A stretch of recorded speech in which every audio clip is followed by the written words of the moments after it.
choisi ce thème de Devarim parce que je trouvais que c'était intéressant de pouvoir parler sur ce livre. Depuis 5 ans que je fais les cours en ligne, je n'ai pas une seule fois parlé sur ce livre.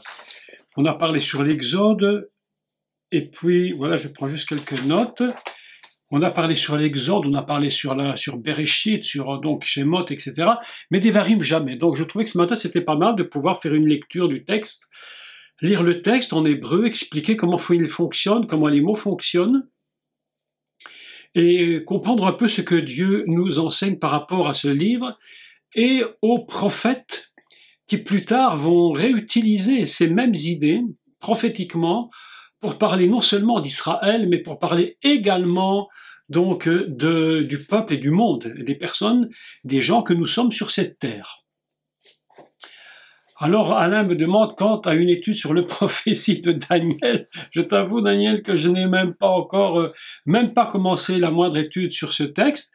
C'est vrai que plusieurs m'ont demandé de faire une étude sur Daniel, mais je crois qu'il faudra vraiment qu'on le fasse et qu'on rajoute tout ça, vraiment parce que ça rejoint bien entendu les livres de l'Apocalypse avec toutes les prophéties des fins des temps. Donc je pense quand même, on va quand même essayer, je vais quand même prendre du temps, je pense, pour pouvoir réfléchir vraiment à ça, mettre un cours au point sur cela. Donc nous revenons donc à nos moutons. Donc aujourd'hui nous allons parler sur le livre de Devarim, chapitre 4 et au verset 11. Pour introduire le thème, je dirais que Devarim, bien entendu, c'est un mot qui vient donc du verbe parole, parler. Dieu parla à Moïse, Vaïdaber Elohim el Moshe, il a parlé à Moïse, et c'est ainsi que commence le texte d'ailleurs. Vous savez que tous les livres, si vous ne le savez pas certains, je le dis pour que vous le sachiez, portent un nom qui était décidé selon les premiers mots du livre, et ici, en l'occurrence, il est dit « Voici les paroles que Moshe adressa à tout Israël ». Donc, voici les paroles, donc Devarim, les paroles. C'est pourquoi on a décidé que ce livre s'appelait « Paroles ». Traduit en français Deutéronome, sûrement pour des bonnes raisons, mais bon, je me suis pas tellement penché sur les mots français, pourquoi les a dit Genèse, on peut comprendre un peu Exode, ça me paraît tout à fait bizarre, parce que l'Exode, ce serait plutôt le livre me semble-t-il qu'on devrait appeler le Bamidbar, c'est-à-dire au désert, parce que c'est là qu'ils sont en exode, alors que l'exode, en réalité, c'est Shemot, c'est plutôt les noms qui sont sortis pour aller. Bon, chacun fait son opinion sur cette histoire, mais bon. Donc ici, nous sommes dans un livre qui s'appelle les Paroles, paroles au pluriel, Devarim. Ce livre est très important et il faut se rappeler que nous sommes à la fin de 40 années de transport de voyage dans le désert. Ce voyage dans le désert, évidemment, lorsqu'ils ont quitté l'Égypte, la Torah nous enseigne donc qu'ils étaient quand même plus de, approximatif, je ne sais pas donner un chiffre exact, mais plus ou moins un bon million de personnes. Et dans ce million de personnes, lorsqu'ils sont sortis d'Égypte, la Torah nous enseigne également que ceux qui sont arrivés après 40 ans, eh bien, ce sont ceux qui étaient sortis d'Égypte et qui avaient jusque 20 ans. Tous les autres sont morts dans le désert. Cette génération qui est sortie, excepté ceux qui avaient une vingtaine d'années, toute la génération est morte dans le désert. Ça veut dire, si on réfléchit, mais c'est des choses auxquelles on ne pense pas souvent, mais vous imaginez le nombre de décès qu'il y a eu pendant ce voyage. Le désert est rempli de personnes que l'on a enterrées dans cet endroit. Ils ont connu des morts à n'en pas finir. Des centaines de milliers probablement sont morts dans le désert.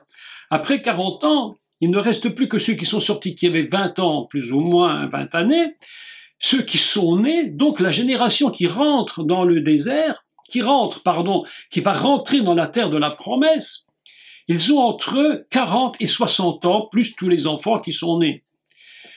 Nous voilà donc une situation assez particulière, puisque la plupart de ceux qui sont sortis d'Égypte ont participé d'une façon absolument extraordinaire à ce que nous allons parler aujourd'hui, c'est-à-dire cette parole qui a résonné sur la montagne, et Moshe, lui, va leur parler, et on va lire le texte ensemble d'ailleurs, et en fait, il leur parle à eux, excepté ceux qui avaient 20 ans, qui ont vu, qui ont pu comprendre et ce qui s'était produit, mais tous les autres n'y étaient pas. Mais Moshe leur parle comme si il y avait été. Ce livre de Devarim, en Israël, les rabbins appellent cela, et je trouve que c'est très beau comme explication, le testament de Moïse, le testament de Moshe. Celui qui les a sortis, il est resté à 80 ans.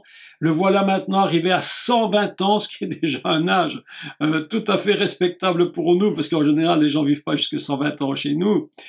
Et il arrive à la fin de sa vie et il va parler au peuple d'Israël. Et le livre de Devarim, en réalité, c'est une reprise de tous les autres livres, les 4 livres qui précèdent, et Moshe va leur parler, va leur redire les choses, parfois tout à fait le même que ce qui est écrit avant, parfois quelques petites différences dont les rabbins nous font remarquer les différences, d'ailleurs une différence dans les 10 paroles que Dieu donne à Moïse sur le mont Sinaï.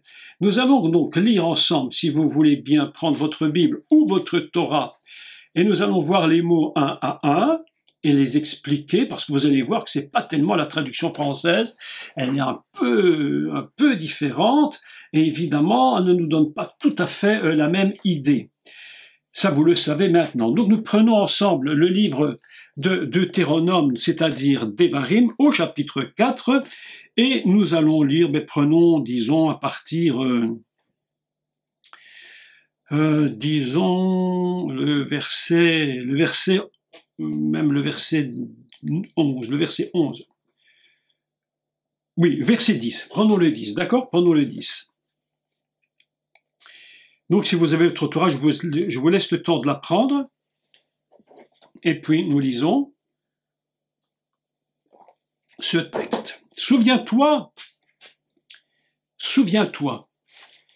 Déjà ici, c'est très intéressant parce que c'est le même mot qui est utilisé là, lorsqu'on parle des 10 lorsqu'on va parler du Shabbat. Souviens-toi du jour où tu te présentas devant l'Éternel ton Dieu à Horeb. Lorsque l'Éternel me dit, assemble auprès de moi le peuple, ce qui est déjà magnifique, ce n'est pas rassemble auprès de toi. Écoutez bien, mais c'est très intéressant parce que c'est assemble auprès de moi le peuple. Première petite remarque, en passant seulement, petite parenthèse, c'est que lorsque nous faisons quelque chose, nous, les serviteurs de Dieu, vous, parce que nous sommes tous serviteurs de Dieu, de toute évidence, et lorsque nous approchons des gens pour leur parler, Dieu dit et prend soin de dire à Moshe, Moshe, écoute-moi, qu'il ne s'approche pas de toi, mais qu'il s'approche de moi. Et souvent, je vais vous dire ceci, c'est des parenthèses, mais je crois que c'est tellement important.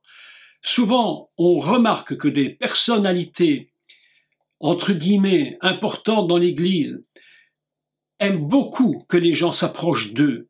Et ils viennent pour les serviteurs. Oh, Dieu dit à Moshe, non, qu'il s'approche de moi.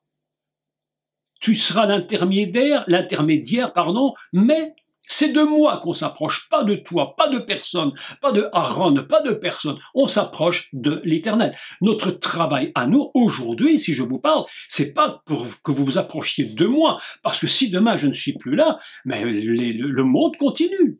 Mais bien entendu, et les choses continueront, et d'autres prendront ma place, ils feront le boulot. Donc mon but aujourd'hui, c'est pas que vous vous approchiez de moi, ne fût-ce que par l'ordinateur, mais c'est que vous vous approchiez du Seigneur, de Dieu lui-même. C'est pourquoi ce petit mot est très important dans la structure mentale de ceux qui enseignent la parole et qui croient qu'ils sont très importants. Et Yeshua a dit clairement, nous sommes des serviteurs inutiles, s'il ne m'en est plus là, il fait sans nous et il prend quelqu'un d'autre, je vous le garantis, et j'en suis pas du tout dérangé. D'accord? Je continue. Donc, parenthèse terminée. Souviens-toi du jour où tu te présentas devant l'Éternel ton Dieu au Horeb, lorsque l'Éternel me dit « Assemble auprès de moi le peuple ». Je veux leur faire entendre mes paroles. Vous comprenez la force du texte? Magnifique. Approchez de moi, je vais vous parler. C'est magnifique. Je veux leur faire entendre mes paroles afin qu'ils apprennent à me craindre tout le temps qu'ils vivront sur la terre et afin qu'ils les enseignent à leurs enfants. Très important ce texte. D'ailleurs, aujourd'hui, cette petite phrase en Israël et pour les Juifs a une importance fondamentale puisque la fête de Pessah, c'est de rappeler constamment ce que Dieu a fait.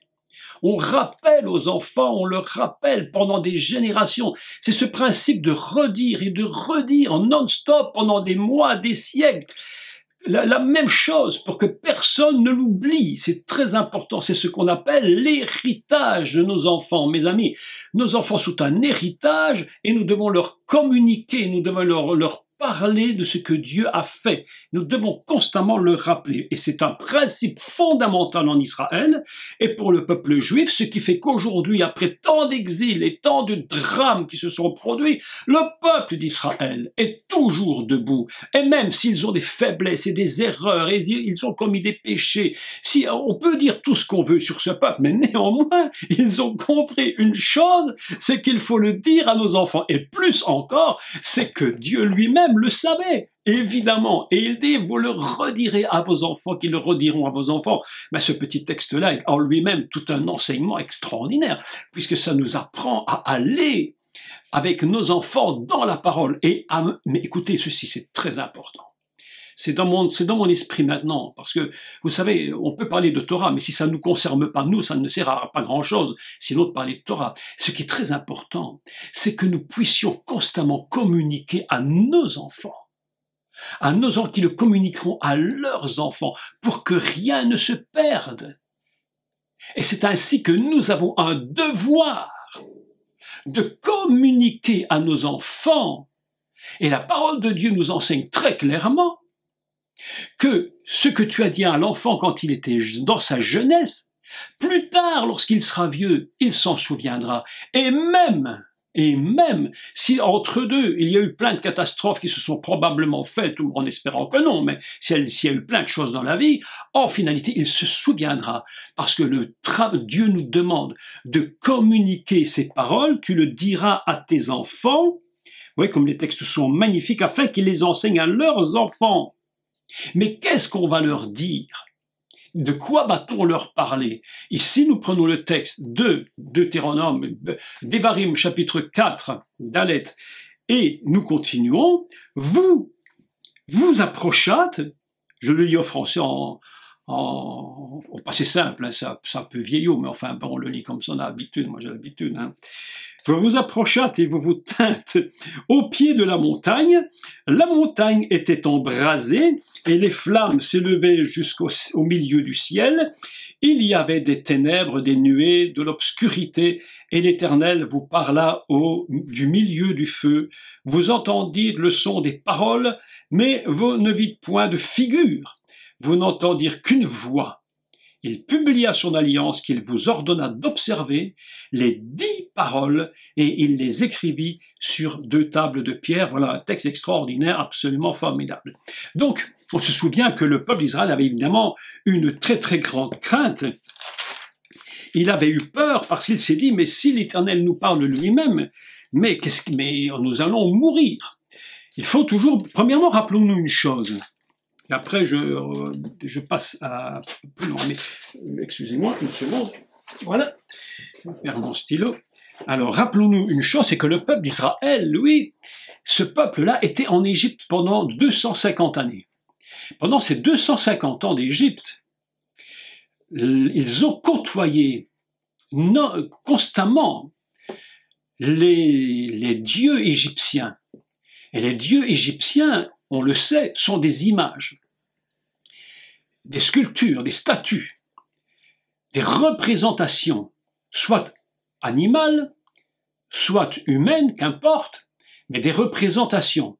Lorsqu'on a été structuré pendant 250 années, il faut bien reconnaître que lorsqu'on sort de ce système, il reste dans la tête cette image.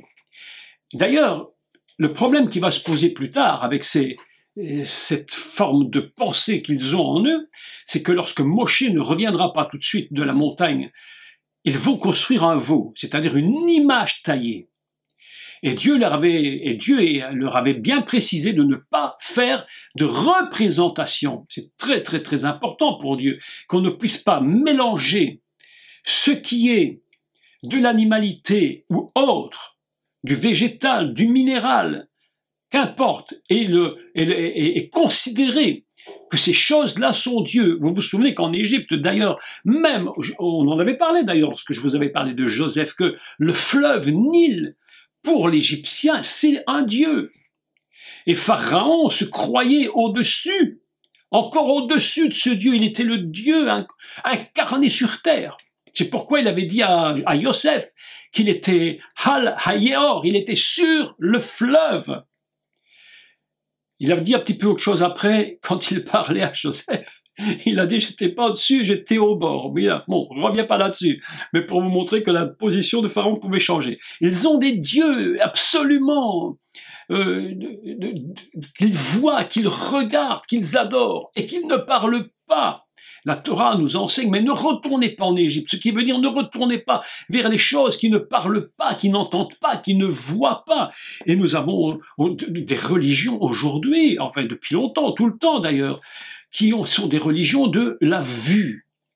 Je regarde et je vois. Et Israël est dans cette situation-là. Ce texte est très important dans Deutéronome pour comprendre qu'il faut quitter ce monde de l'idolâtrie. Mais aujourd'hui, nous avons une religion que je cite, et puis tant pis, il faut la citer quand même, qui s'appelle le catholicisme, qui n'est pas une religion, il faut quand même aussi le dire, qui n'est pas une religion monothéiste.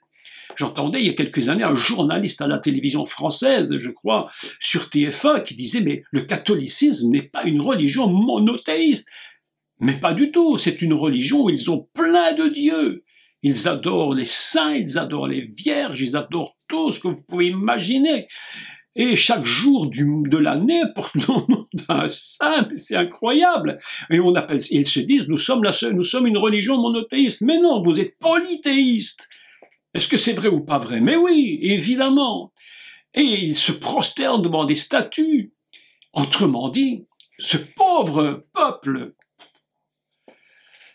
c'est certainement tant, ils vont peut-être pas être très contents, mais il faut quand même le dire, ce pauvre peuple-là, et en réalité, il est tenu dans un esprit totalement égyptien, un esprit complètement idolâtre.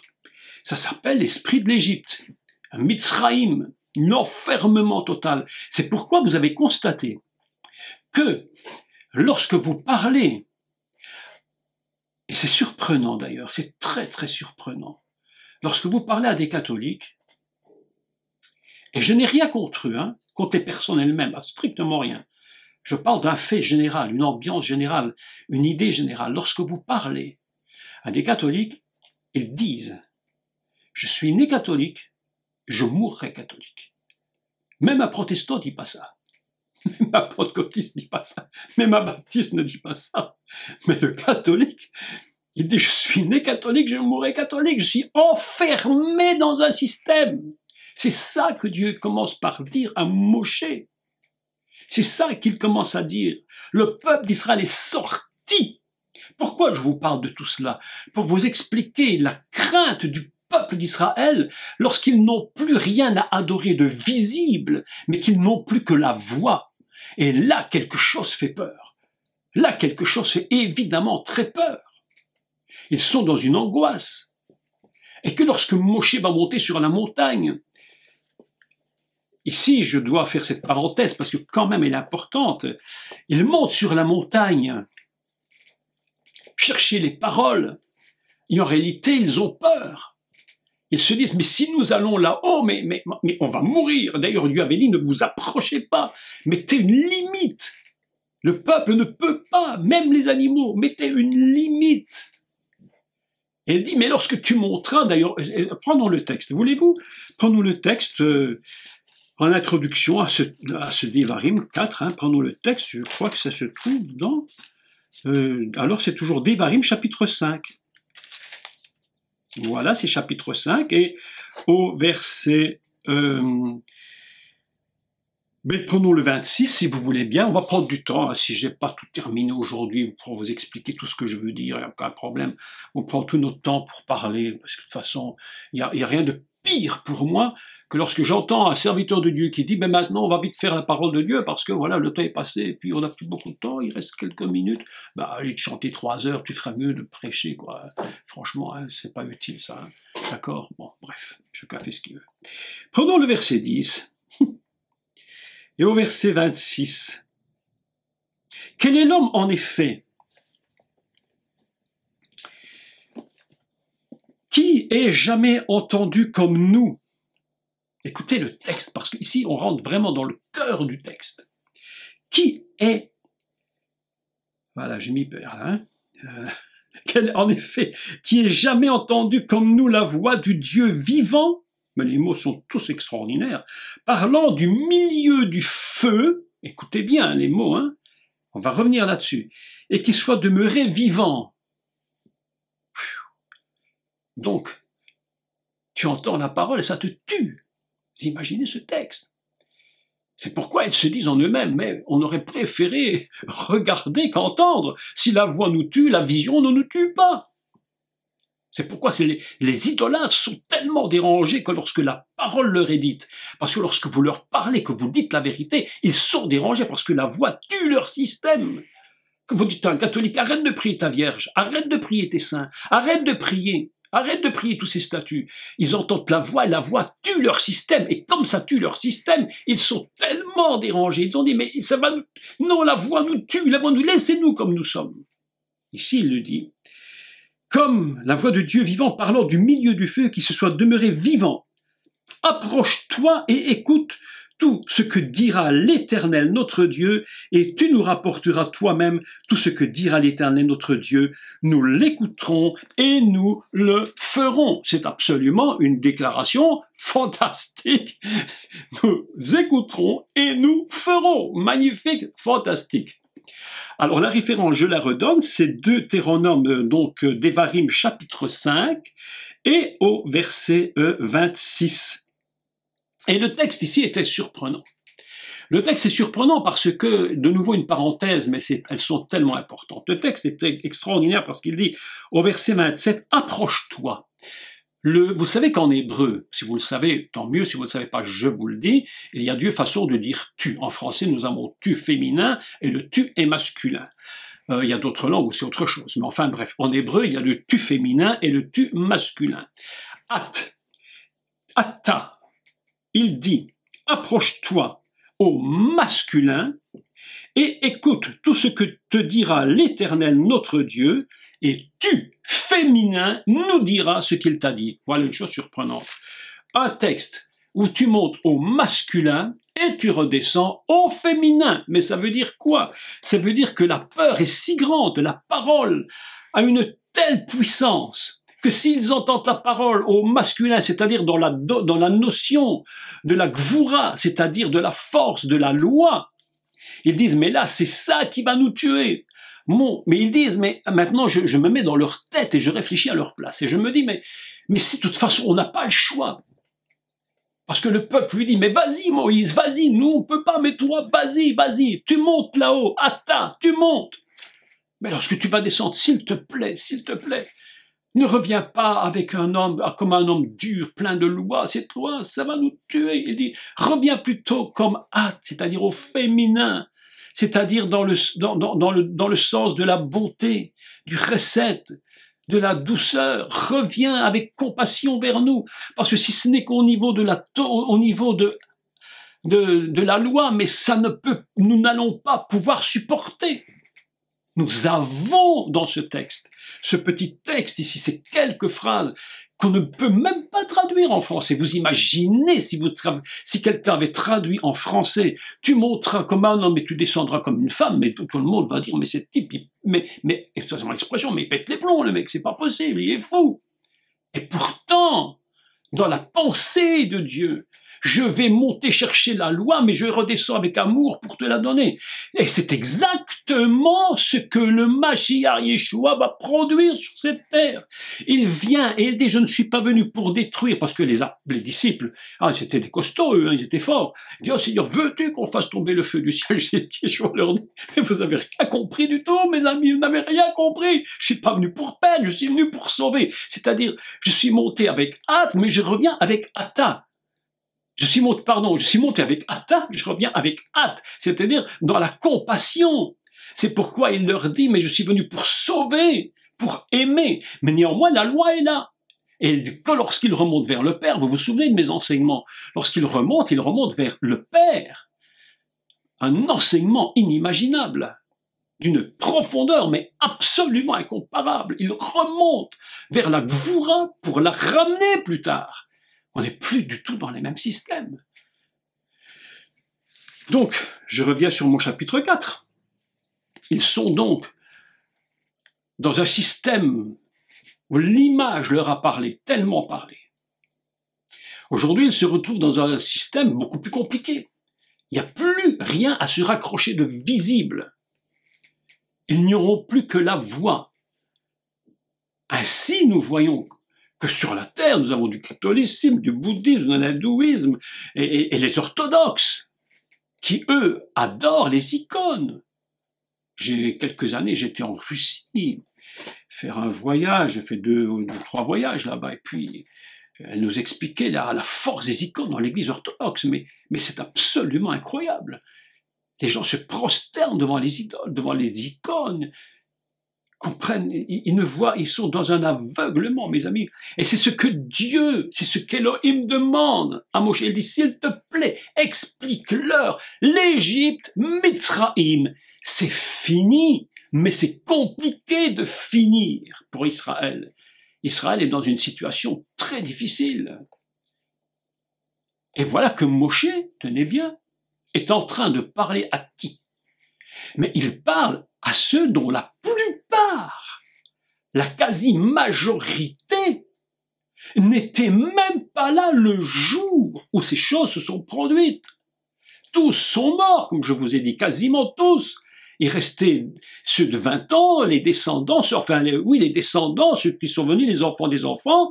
Donc en réalité, très peu de générations, peut-être une, deux, pour tout casser. Et c'est à eux qu'il parle. Il est en train d'inclure ceux qui sont présents maintenant et qui n'étaient pas là, comme s'ils y avaient été. Et là, il y a une leçon très importante à retirer. C'est que ce que nous, parents, nous vivons, nos enfants qui sont en nous, que nous portons et que nous mettons au monde, ils ont devant Dieu une même source d'information. Mais il faut leur donner cette information. Mais en réalité, elle est déjà là. C'est pourquoi la notion de notre vie en Dieu, de cela va dépendre, mais vraiment dépendre, ce qui va se produire plus tard pour nos familles. Je suis convaincu, mais totalement convaincu, que le choix que nous avons fait, que nos parents ont réellement fait, même si nous n'étions pas encore nés, dans leur corps était déjà marqué. Toute une suite d'événements fantastiques et un choix de Dieu. Vous allez lire le livre très bientôt, je vous l'avais dit, mais il vient. Comment un homme, maintenant je fais des parenthèses, mais bon, on a du temps, comment un homme qui s'appelait Nicolas, qui était mon arrière-grand-père dans un temps de détresse terrible, mineur de fond, famille nombreuse comme à l'époque, prêt à être tué dans un éboulement, une explosion, ce qu'on appelle les coups de grisou dans les charbonnages, crie à Dieu au moment où la mort est là, il crie à Dieu, Dieu, si tu me sauves, je te donne toute ma famille. Ça s'est passé dans les années 1890, 1910, dans ces années-là, je ne sais pas dire la date exacte. À ce jour, le choix d'un homme a permis à toute une famille, et grande famille, que ses enfants, ses petits-enfants, ses arrière-petits-enfants, ses arrière-arrière-petits-enfants sont aujourd'hui encore dans le ministère et servent Dieu dans le monde entier dont je fais partie. Est-ce que c'est moi qui ai fait un choix particulier? Non, il y avait quelque chose qui était inscrit parce que de lui, au moment de son choix, quelque chose s'est transmis à tous ceux qui sont venus après. Mais je vous dis, c'est si important. Je ne sais pas si vous pesez les mots. C'est ce que Dieu dit à Israël. C'est ce que Moshe dit. Il parle aux enfants pour leur rappeler, vos pères, ils étaient là. Ils étaient là. Autrement dit, c'est comme si vous aviez été là. Autrement dit, tout Israël était là, devant le mont Sinaï. Pas encore né, mais là. Parce que ce que Dieu voit, c'est pas ce que nous voyons systématiquement. C'est pourquoi lorsque nous prions et que nous mettons nos enfants devant la face de Dieu, s'ils ne sont pas venus encore à Dieu, nous devons les voir comme s'ils avaient été là. C'est ça que Dieu dit à Moïse. Tu diras à tes enfants, et il leur répète, comme si eux, qui étaient nés après cette expérience, avaient été à l'expérience. En réalité, je crois vraiment qu'ils y étaient. Même si visiblement ils n'y étaient pas, ils étaient là, présents, au moment où ces choses se sont produites. Il va donc les inscrire dans le processus de la parole qui a été donnée. À partir de ce moment-là, tout le peuple d'Israël va devoir apprendre à compter que sur les mots et non pas sur les images. Et voilà que le texte nous dit, alors je le lis, vous vous approchâtes et vous vous tinrent au pied de la montagne. Donc, vatikrevun, vatahamdun, tarat ahar. Vous vous êtes approchés, vous êtes venus. C'est extraordinaire, mais absolument fantastique. Vous êtes venus, mais ils n'y étaient pas, mais il leur dit, mais vous êtes venus. Il y a de quoi se poser des questions, je ne sais pas. C'est comme, je ne sais pas, si quelqu'un vous dit, voilà, ton père était là-bas il y a 60 ans ou 80 ans, tu n'étais pas né, mais qu'on te dit, tu étais là quand ça s'est produit. Mais tu dis, mais non, je n'étais pas né. Mais en réalité, tu y étais. Tu étais là, tu ne peux pas dire que tu n'étais pas parce que à l'intérieur de sa vie, dans ses gènes, dans son corps, dans sa semence, tu étais là. Israël était là. Et il dit, vous vous êtes approchés. Vous vous êtes approchés. Le peuple s'unit devant la montagne. Mais écoutez le texte. Vatikrevun, vous vous êtes approchés. Vatahamdun, et vous vous tîntes debout. Vous étiez debout. Le mot ici est intéressant parce que comment est-ce qu'on peut le comprendre? Il faut le comprendre dans sa racine. Vatahamdun, la racine c'est le Ain, le Mem et Dalet. C'est une racine qui veut dire être debout. Sur cette racine va être construite un tas de mots hébreux, bien entendu. On va faire des constructions hébraïques pour faire un tas de mots qui vont sortir de cette racine. C'est un mot dont la racine signifie également être stable, être dans la stabilité. Un mot qui signifie également être dans la persévérance. On pourrait donc dire le mot, on pourrait lire de plusieurs façons le texte. Vous êtes approchés et vous étiez dans la pensée de la stabilité, la pensée de la persévérance. C'est pourquoi vous vous tenez là debout, devant Dieu. Il va vous parler. La force de Moshe, la force de cet homme de Dieu, c'est d'avoir la capacité d'amener tout un peuple devant son Dieu, Mes amis, écoutez, je le redis, mais comprenez-moi, comprenez-moi.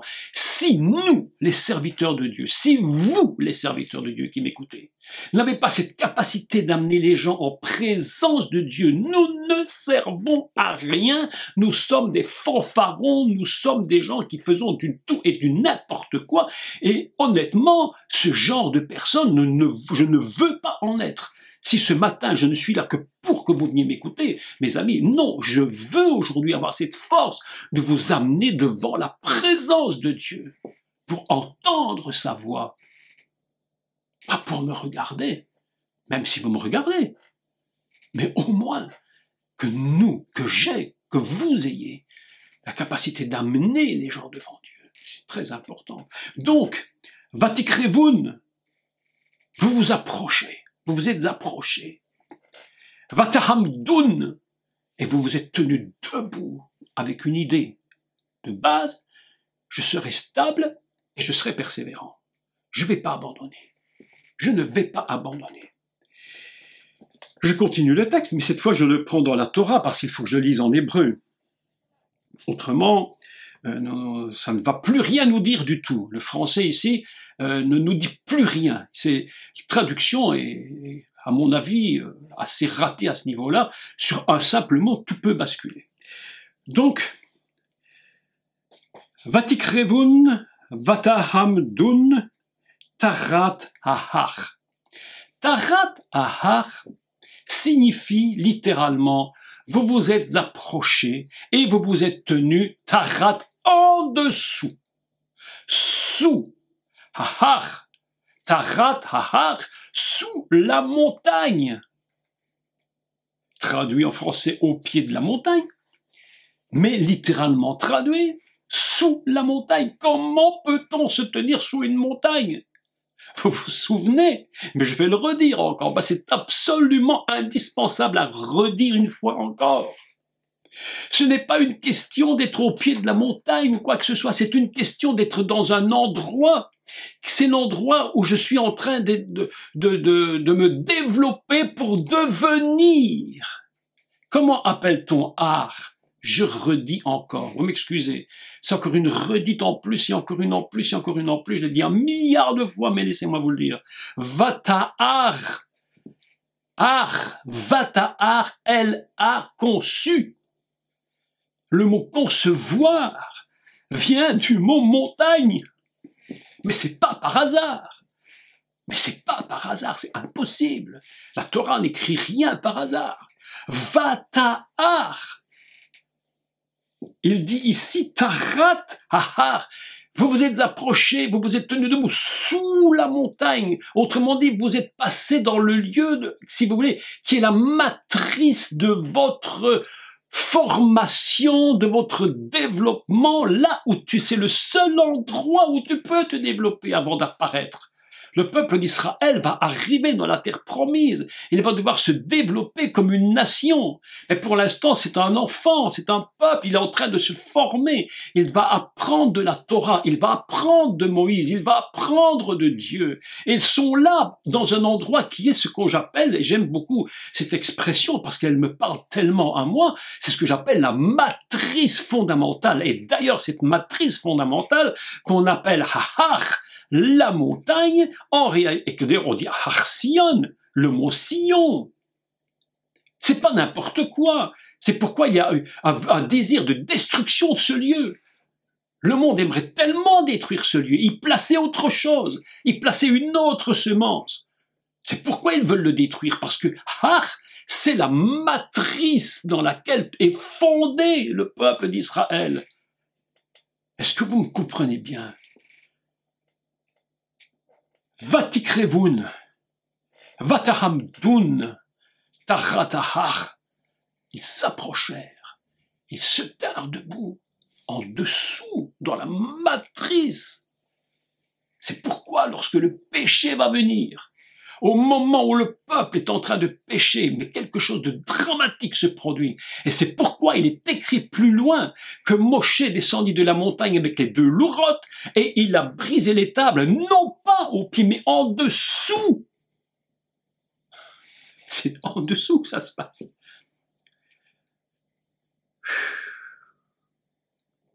quelque chose. Ils étaient en dessous, dans un lieu où ils sont en train d'être formés. Et là, Dieu, c'est comme si Dieu disait, je te forme, mais la seule façon de faire de toi un peuple, la seule façon de faire de toi une nation plus tard, c'est de te former. Mais je dois te former par la parole.